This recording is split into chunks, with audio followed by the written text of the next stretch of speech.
Ciao a tutti! Hi everyone! This is Alessandra Bernabei from Italy. I am an art historian and I work as a tour guide here in Florence.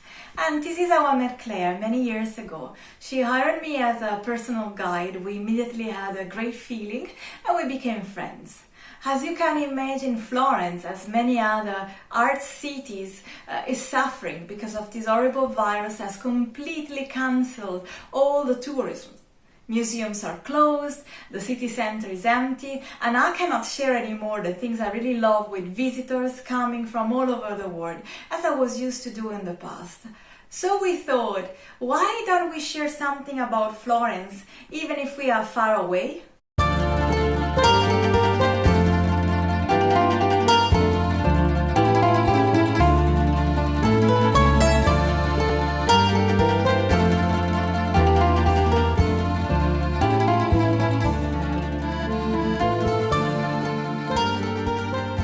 So, Alexandra, it's so exciting to see you. And it's hard to say a good thing that came out of this time in lockdown. But the good thing that came out of it is that we share and we have Zoom. The world has become more flat. And hopefully we'll get back to traveling soon and people will have the vaccine, but we have this, and it's so good to see you. It's so good to see you. Oh, for me too. I want to tell people that I am so happy to have met you. I went to school in Florence and I didn't think I needed a guide, but one of my friends told me about her experience having a guide. And so I did do that when I was traveling in Italy, and I had to do that for my nephews when we were there.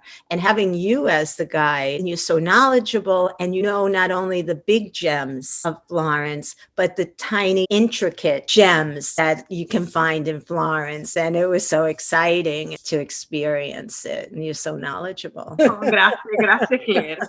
Actually, it has been my pleasure to meet you. Of course, I meet every day many people from all over the world, and I don't remember everybody, but with you, there was immediately a feeling. I think we have many things in common. I know it was so lovely when you invite us for dinner in Fiesole, up to the hills of Florence. We became friends. That was so beautiful up there. That was beautiful. Yeah. It's one of my favorite restaurants.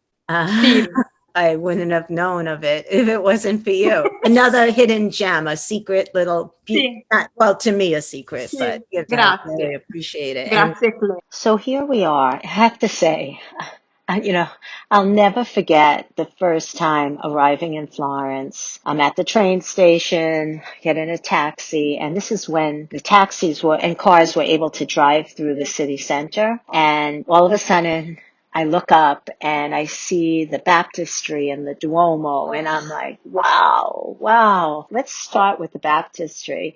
Alexandra, can you tell us a little bit about this building? The thing that you're looking right now is the baptistry, and this is one of the oldest buildings ever. Actually, we know that even in the Roman time, in the 5th century, before the baptistry, there was a temple dedicated to Mars. And think about it. Today, this year is going to be 700 years after the death of Dante Alighieri, our most important poet. And Dante Alighieri, in the Divine Comedy, he wrote, okay, guys, I was baptized nel mio bel San Giovanni, and my beautiful St. John the Baptist. So Dante is talking about this building, and Dante died 700 years ago. So think how many people. And I think there's a statue of Dante in front of Santa Croce. Yes, with his grumpy face. Here are the doors close up. Everyone who come and visit the baptistry, take a look at the door. This was the first door that was made in 1329 by Andrea Pisano, an artist famous because he was already working at the bell tower of the cathedral, and he was coming from a small village, Pontedera, not far away from Pisa. That's why his nickname, Andrea Pisano. Here in the door, he designed all the stories of the life of our patron saint, St. John the Baptist. front of you, you can see St. John the Baptist, who is baptized Christ into the Jordan River. Look how fun is the way how the artist made the water. I like how you can see his body through the water. It's really cool. It's interesting to see what Pisano did as a design element, to see how Pisano used this decorative motif. I notice it on each panel to create a pattern and unify the look of the doors. But that becomes a kind of a unifying force and brings part of the beauty of these doors together. Yes, Claire, look at the shape that Pisano decided to use in his door. It's the one that we call in Italian formella polilobata. Have you ever heard about it? In English it would be polylobe tile, and it was absolutely typical of the Gothic art. A few years later, when there was a challenge to make the second door, the artists who were taking part of the challenge had to respect the same shape. And the first door that Ghiberti made, the north door, was using the same identical shape. Just many years later, in the Renaissance, when he began to work on the last and third door, the Paradise door, he was free to use a very simple rectangular shape that is instead typical of the Renaissance. Now, of the three doors of the baptistry, the one that you are looking right now is the most famous one. It's the Porta del Paradiso, the Paradise door. The artist was Lorenzo Ghiberti and worked on this door for 27 years of his life. Never forget that in the past nobody was able to read, nobody was able to write, but everybody had to know the story of the Bible. And so the art was a wonderful way to make an easy storytelling that everybody was able to read even without actually reading. In the Paradise door, you can see all the stories from the Old Testament, the creation of Adam and Eve, the sacrifice of Isaac, Moses, who is receiving the commandments, and David and Goliath. Look at the amazing perspective. This is so typical of the Renaissance. Before, everything was flat. During the Middle Age, there was not 3D.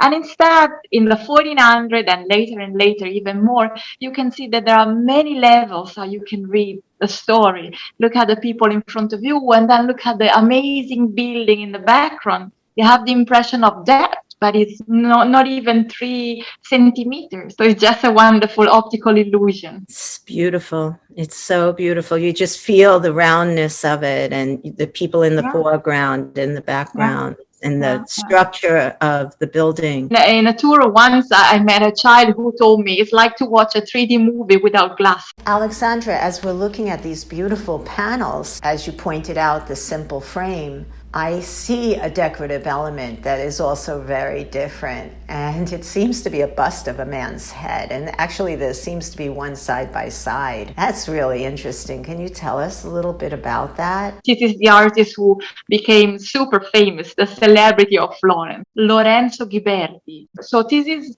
actually a selfie. This portrait is exactly in the center of the door.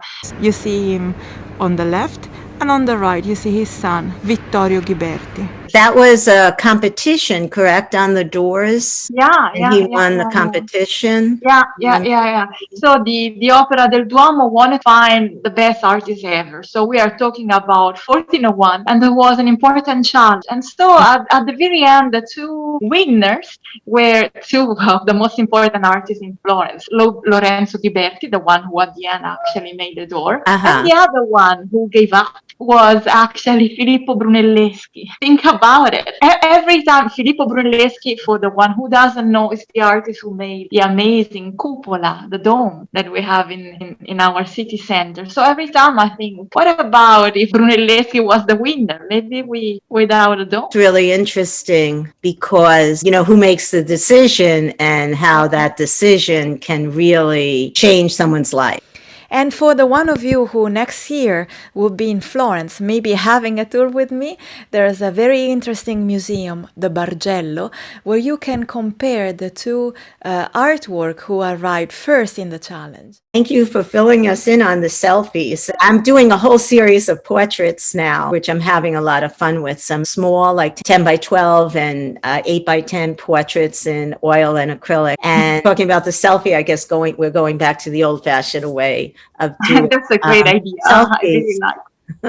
We'll revisit this church and some of the other areas and neighborhoods in art. And it's such a pleasure speaking with you. So nice. We are far away, but thanks to the miracle of technology, we can be close. Un bacio grande, Claire. Good to see you again. Bye. Ciao. Ciao.